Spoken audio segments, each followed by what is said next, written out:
A few months ago, I was at a bachelor party.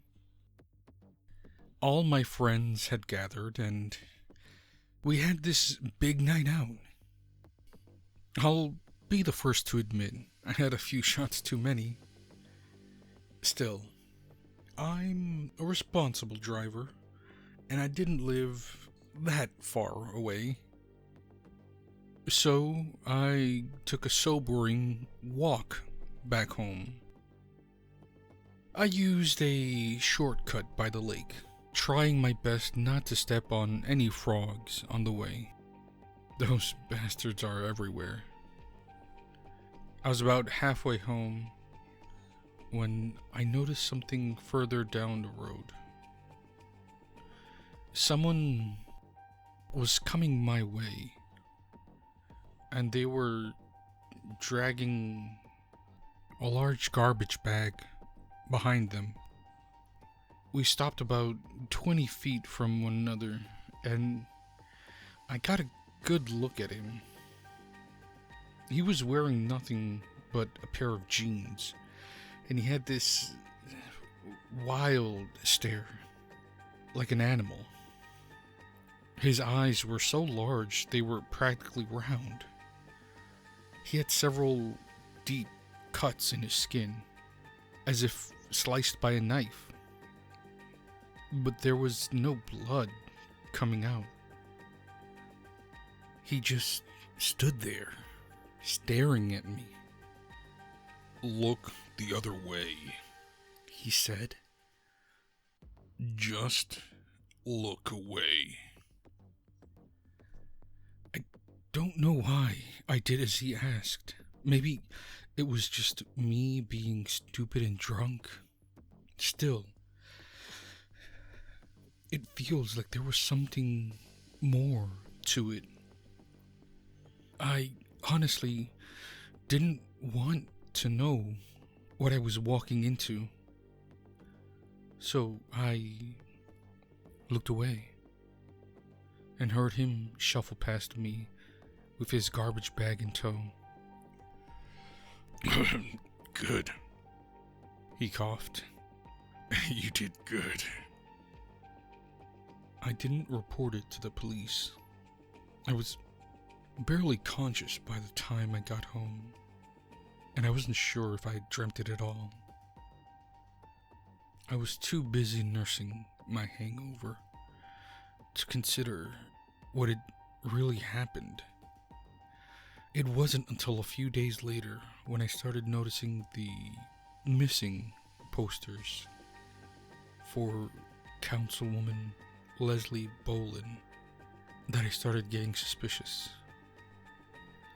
Still, I did nothing. I had no part in this. I wasn't even sure what I'd seen. About a week later, they reported Leslie Bolin had been found. There weren't any details released to the public, except that there was suspicion of murder. I couldn't help but shake the feeling that I'd seen something that night. I hadn't told anyone, not even my girlfriend. I laid awake at night thinking about what to do. Then, one morning, there was a mark on my door. A large X made with charcoal. I washed it off immediately, but the thing spooked me. I'm a very private person, and there was no way I could take this in any other way than as a threat. If it was supposed to intimidate me, they failed. Instead, I told my girlfriend about it. All of it. The man I'd seen, my suspicions, everything. She didn't seem too bothered. Maybe she thought I made it up to scare her. Not that I have a history of doing so. Then again, it had been hard getting her to focus on anything but the garden lately. But that's not here nor there. So I went to the police. I explained what I'd seen, where I'd seen it, and when. I tried to describe the man, the garbage bag, and his general expression. They didn't seem all too interested. I'd been blackout drunk. It had been over a week ago. And they'd already arranged a search in that area a few days prior. I wasn't a reliable witness. Even if they believed me, they couldn't send out a dive team to Frog Lake on nothing but this testimony. They needed something more. I just washed my hands of the entire thing. I was done. I tried to help, but no one seemed to take it seriously. For a while, I thought I was just being paranoid. Then I started getting dry eyes. I know it doesn't sound very interesting. We all get them from time to time. But I'd never had that before. The skin was red and irritated, and at times I could barely keep them open. I tried creams and salves, but it was all just temporary pain relief. The problem persisted for days, and it started to affect my personal life. I no longer felt comfortable driving, and seeing myself in the bathroom mirror was just uncomfortable. But there were other things.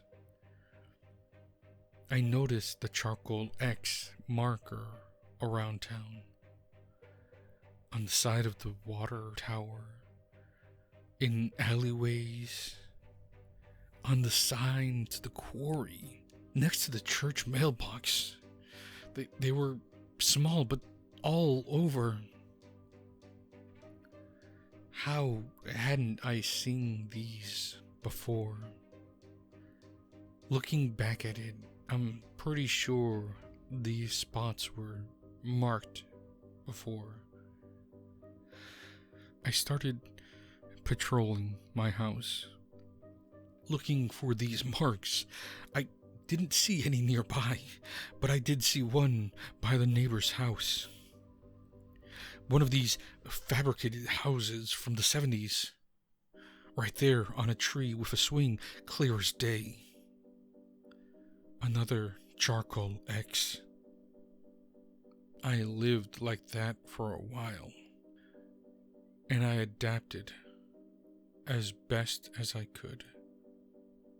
I set up a doctor's appointment, but nothing came of it. More creams and salves. As I was grocery shopping at the supermarket, I had some sort of seizure. It wasn't for long, but it was the most intense thing I'd ever felt. Like a light show under my eyelids. I'd see these shades of orange and red with sharp tangs of white. It would show up out of nowhere, and my eyes forced themselves shut. The swelling made it hard to open them. One of the cashiers rushed over to help.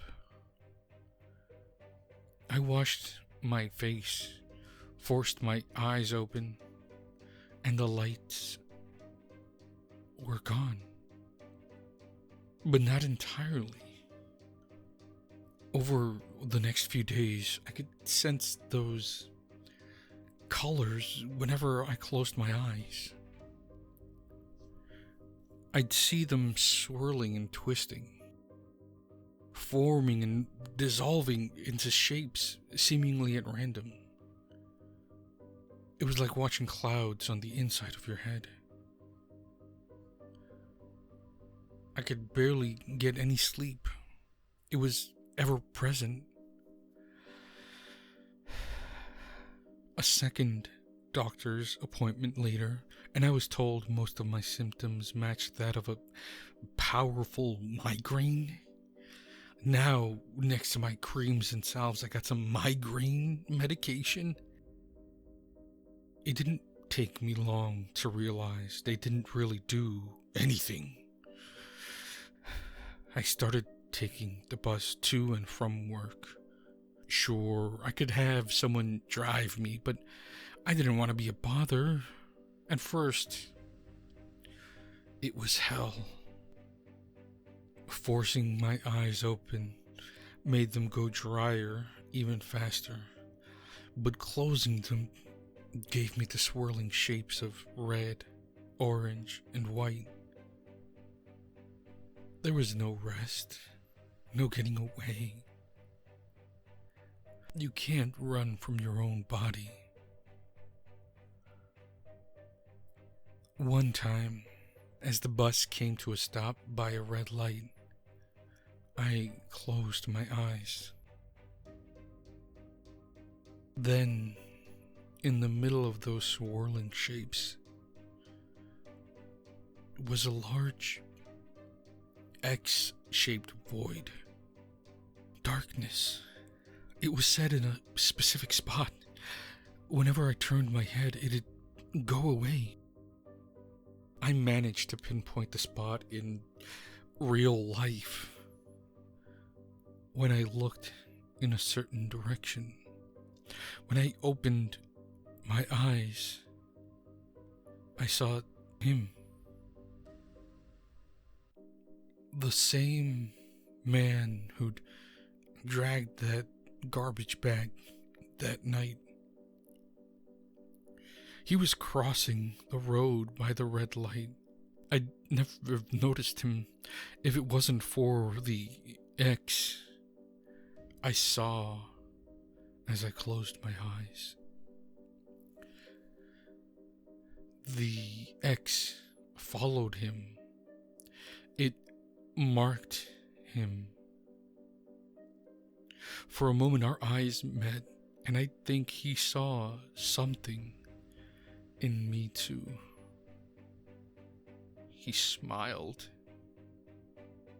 Later that day, as I was waiting for the bus back home, I noticed someone sitting down on the bench next to me.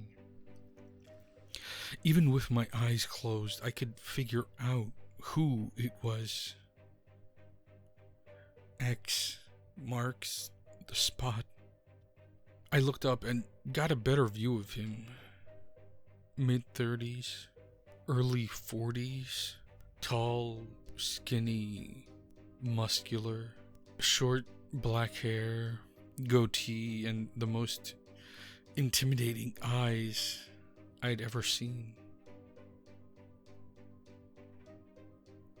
They were these pale white orbs with just a spot of black. He held a pair of sunglasses in his hands, even though the sun had already set. Who wears sunglasses in the dark? Rough day? He asked. Yeah, I nodded. It'll get better, he comforted. It always does. I didn't answer.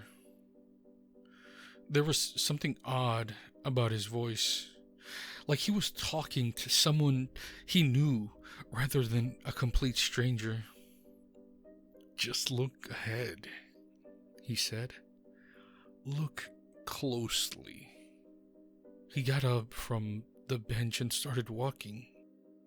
I waved at him. Aren't you taking the bus? I prefer a long walk. Step by step, he disappeared down the street. That night, as I sat in my bedroom, I closed my eyes. I shut them as hard as I could, frustrated by the colors and the discomfort. And for a brief second, I noticed something in front of me. Just this tiny black spot. It was just like in the bus, a dark void, bereft of color. I didn't realize I was looking straight ahead at a reflection in the bedroom mirror. Again, I closed my eyes and stepped forward. The spot grew larger and came into focus. There, in the equivalent of where my forehead was reflected, was a black X. I was marked.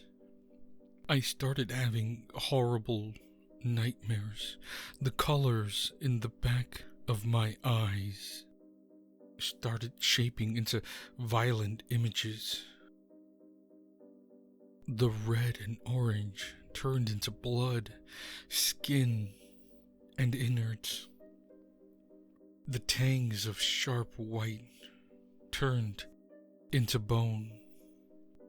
Closing my eyes was like looking up from under a pile of broken bodies.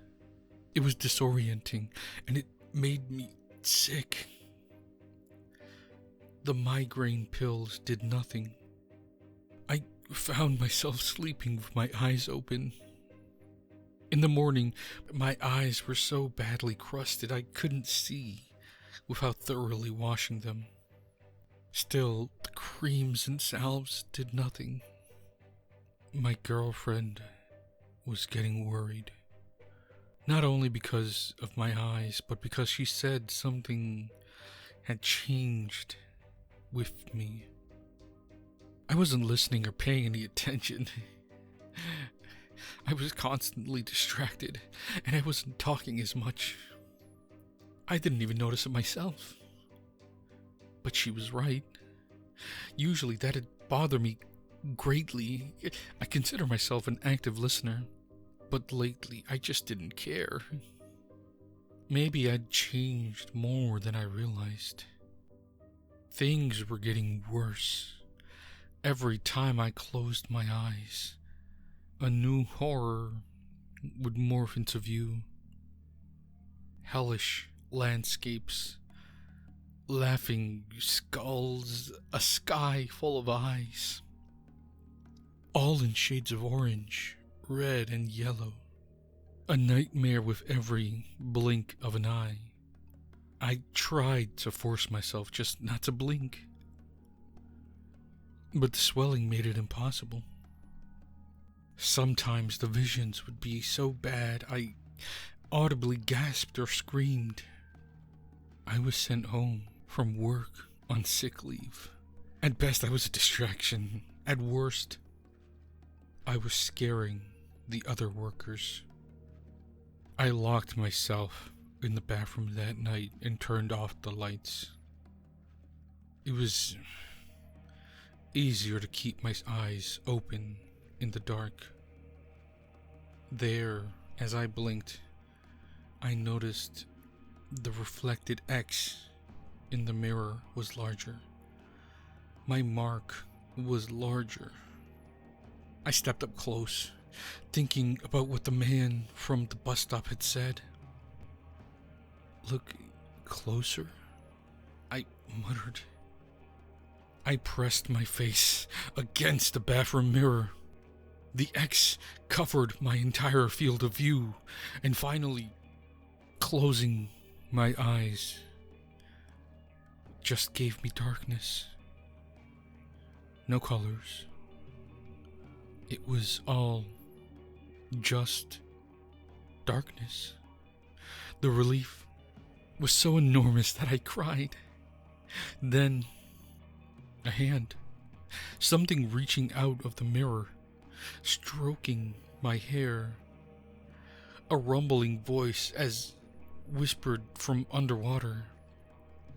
Hello. I started closing my eyes more. I started making sense of things. In the landscapes of horrors, I noticed patterns corresponding to my surroundings.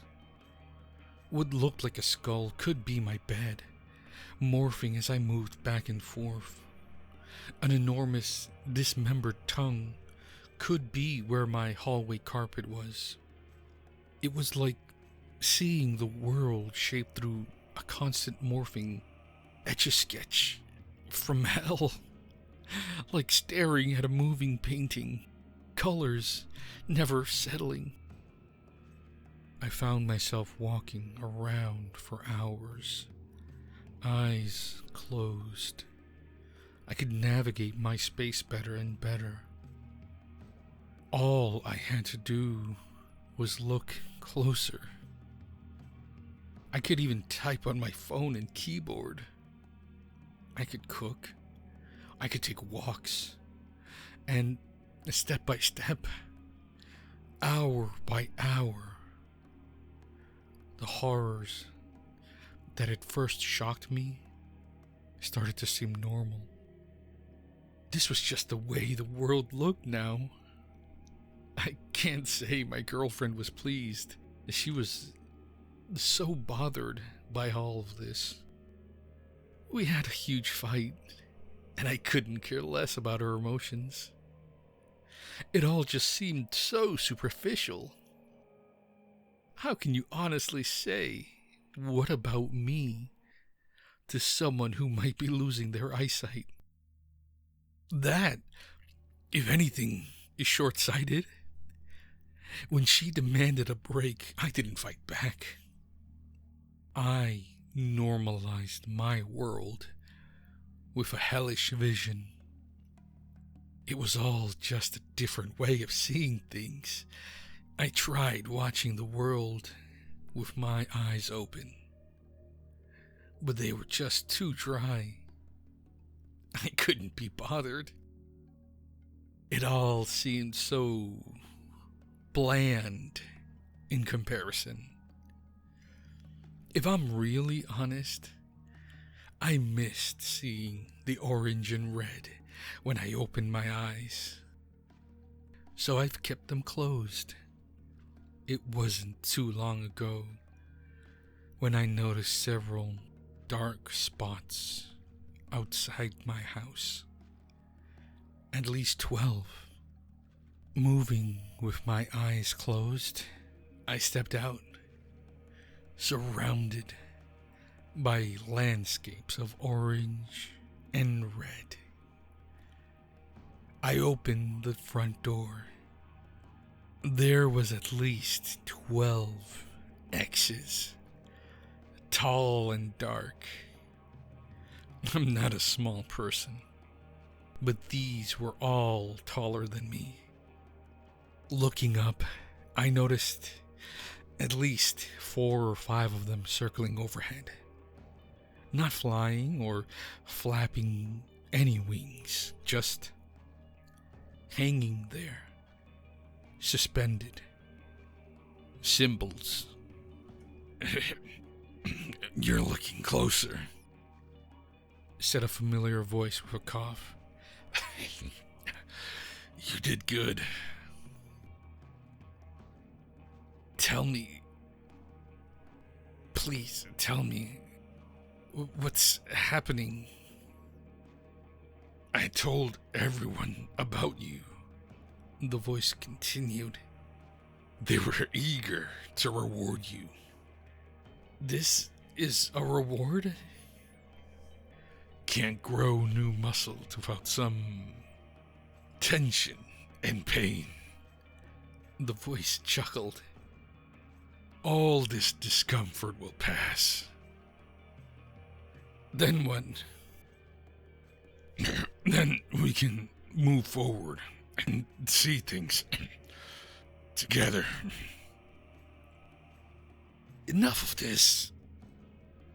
I was annoyed. I hated this unclear, puzzling crap. I wanted answers, and I wanted them now. I stepped up to the X in front of me and forced my eyes open with my fingers,